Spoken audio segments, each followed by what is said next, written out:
Der Stellplatz in Boiron, gerade unterhalb vom Kloster, ist super gelegen. In 100 Metern ist man im Zentrum.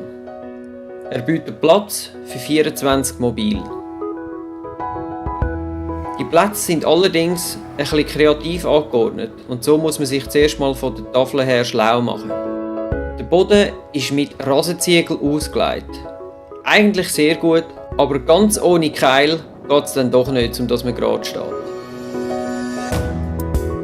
Es gibt eine zentrale Paystation. Da zahlt man sein Parkticket. Die Tagesgebühr ist 5 €.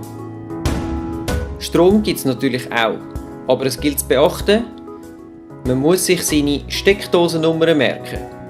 Weil an der gleichen Paystation, wie man sein Parkticket löst, muss man nämlich auch seine Steckdosennummer eingeben und kann dort zahlen. Für 2 € gibt es 8 Stunden lang Strom. Der Stellplatz in Boiron ist ideal, wenn man ein bisschen wandern will. Es gibt so viel zu entdecken hier.